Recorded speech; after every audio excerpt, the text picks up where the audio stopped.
নমস্কার বন্ধুরা, স্বাদে বাঙালিয়ানা চ্যানেলে স্বাগত। আজকে আমি আবার একটা নতুন রেসিপি নিয়ে চলে এসেছি। এটা হচ্ছে টমেটো স্যুপ। দুরন্ত টেনে যে স্যুপটা পাওয়া যেত, আগে আমরা অনেক যেতাম দুরন্ততে, এরকম স্যুপ খেতাম।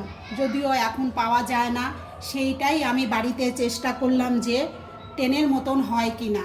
আপনারা রেসিপিটা ফলো করে খেয়ে দেখবেন, যে যদি সেম হয় তাহলে আমাকে অবশ্যই কমেন্টে জানাবেন। চলুন যাই দেখে নিই রেসিপিটা কিভাবে বানাবো। পুরো ভিডিওটা দেখবেন। দুরন্ত টেনে যে টমেটো স্যুপ পাওয়া যায়, সেই স্যুপে বানানোর জন্য আমি এই জিনিসগুলো নিয়ে নিয়েছি। একটা কড়াই বসিয়ে দিয়েছি। এখন দিয়ে দেব 2 টেবিল স্পুন তেল, সাদা তেল। দিয়ে দেবো একে একে জিনিসগুলো: রসুন, আদা, কাঁচা লঙ্কা দুটো কুচি করা পেঁয়াজ, অর্ধেকটা বিটরুটটা দেবো কালারের জন্য। এটা একটু নেড়ে দেব। আর দেব এটা ধনেপাতার যে মোটা ডাঁটিটা হয়, সেই ডাঁটিটা। এটা এই স্যুপের জন্য দিতেই হবে। আমি পাতাগুলো ছড়িয়ে দিয়ে এগুলো দিয়েছি, আপনারা গোড়াটাও দিতে পারেন। আমার কাছে যেহেতু গোড়াটা নেই, সেই জন্য আমি ডাঁটিটাই দিলাম। এখন এটা আমি ভালো করে ভেজে নেব। দিয়ে দেব 2টো তেজপাতা আর একটা বড় এলাচ থেতো করে এর বীজটা দিয়ে দেবেন। এটা একটা সুন্দর ফ্লেভার আসবে। এটা আমি ভালো করে হাই হিটে একটু ভেজে নেব। পেঁয়াজটা একটু নরম হয়ে যাওয়া অবধি ভাজবো, কিন্তু একদম লাল করব না। পেঁয়াজটা ভাজা হয়ে গেছে। এখানে আমি 5টা মিডিয়াম সাইজের টমেটো নিয়ে নিয়েছি। টমেটোটা অবশ্যই একটু পাকা লাল লাল দেখে নেবেন। ভালো করে নেড়ে নেব, নেড়ে এরকম করে ভেজে নেব। এখন দিয়ে দেবো লবণ। লবণটা পরিমাণ মতন দেবেন, কম বেশি আপনাদের পরিমাণ অনুযায়ী। আর দিয়ে দেবো এখানে 1/2 চামচ জিরের গুঁড়ো, 1 চামচ ধনের গুঁড়ো, 1 চামচের 4 ভাগের 1 ভাগ কালো মরিচের গুঁড়ো, আর 1 টেবিল স্পুন কাশ্মীরি লাল লঙ্কার গুঁড়ো। আবার এটাও ভালো করে নেড়ে নেব। নেড়ে মশলার গন্ধটা যাওয়া অবধি ভেজে নেব। এই যে এখন আমার এটা হয়ে গেছে। এখন আমি এর মধ্যে দিয়ে দেব গরম জল। এখানে 500 গ্রাম জল আছে। এটা একদম ফুটনো জল। এটা দিয়ে এখন নেড়ে আমি ঢাকা দিয়ে দেব। কিছুক্ষণের জন্য ফুটতে দেব। 10 থেকে 15 মিনিট এটা ফুটবে। এখন আমার 10 মিনিট হয়ে গেছে। এটা এখন আমি সরিয়ে নেব।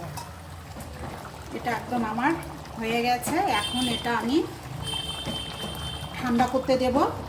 এটা যখন একদম ঠান্ডা হয়ে যাবে, তারপরে এটা আমি পেস্ট করে নেব। এই যে আমার এইটা ঠান্ডা হয়ে গেছে। আমি ব্লেন্ডারে এগুলো সব নিয়ে নেব।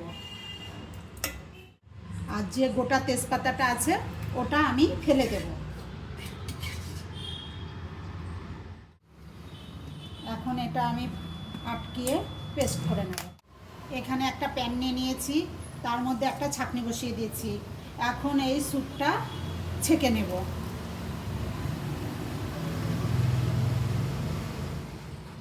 স্যুপটা যখন ছেঁকে নেওয়া যাবে, তাহলে স্যুপটা মসৃণ হবে। এর ভেতরে দানা দানা ভাব কিছু যদি থেকে থাকে, সেটা ভেতরে যাবে না। আর স্যুপটা একদম প্লেন হবে। এইরকম করে ছেঁকে নিলে যে গোটা গোটা ভাবগুলো থাকবে, এগুলো সব বের করে দিলে স্যুপটা একদম প্লেন মসৃণ হবে। এটা এখন আমি ফেলে দেব। দিয়ে পাত্রটা গ্যাসে বসিয়ে দেব। এখন গ্যাসে বসিয়ে এটা এখন আমি ভালো করে নেড়ে নেব। আমি গরম জল দিয়ে এটা পাতলা করব। যে যেরকম পাতলা ঘন খেতে চান, সে সেই রকমভাবেই পাতলা ঘন করবেন। আমরা যেহেতু মিডিয়াম পছন্দ করি, সেহেতু এটা মিডিয়াম ঘন করব। না খুব ঘন, না খুব পাতলা, খেতে তাহলে বেশি ভালো লাগবে। এখন এটার মধ্যে আমি আরও কিছু উপকরণ দেব হচ্ছে 1/2 চামচ চিনি। চিনিটা আপনাদের পছন্দ অনুযায়ী দেবেন। যেহেতু আমি 3 চামচ টমেটো কেচাপ দেব। এবং হচ্ছে অল্প একটু সামান্য চাট মশলা, অর্ধেকটা লেবুর রস। আমি পরে মুখে দিয়ে দেখব, তারপরে লবণ চিনি লাগলে পরে আবার একটু অ্যাড করব। আপনারাও লবণ মিষ্টিটা টেস্ট করে দেখবেন, কেননা লবণটা কে কেমন খায়, কেউ কম খায়, কেউ একটু চড়া খায়, সেই অনুযায়ী অ্যাড করবেন। এর মধ্যে দিয়ে দেব হচ্ছে 3 চামচ বাটার। এখন এটা ভালো করে নেড়ে নেব, নেড়ে নেড়ে 2-3টা বলক ওঠা অবধি ফুটাবো।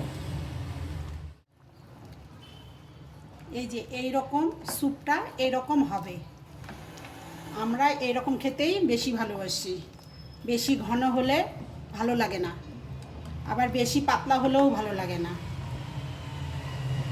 এই বর্ষা, বৃষ্টি, ঠান্ডার দিনে এরকম স্যুপ খেয়ে দেখবেন, একদম সর্দি কাশি থাকলে সব ছেড়ে যাবে, আর খেতে ভীষণ ভালো হয়। আমার স্যুপটা একদম রেডি। এখন আমি নামিয়ে সার্ভ করে দেখাচ্ছি। এই যে এটা আমি এখন সার্ভ করে নিয়েছি। এর মধ্যে এখন একটা টুকরা করে বাটার দিয়ে দেব।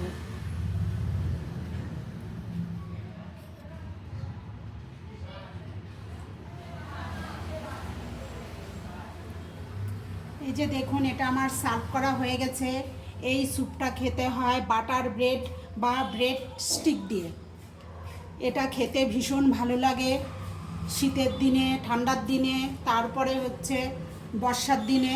আপনারা এরকম স্যুপ বানিয়ে খাবেন বাড়িতে, আর আপনাদের বাইরে যেতে হবে না। আপনাদের প্রথম থেকে শেষ অবধি ভিডিওটা যদি দেখে ভালো লাগে, তাহলে লাইক, শেয়ার, কমেন্ট করতে ভুলবেন না। ফিরে আসবো আবার নতুন কোনো ভিডিও নিয়ে।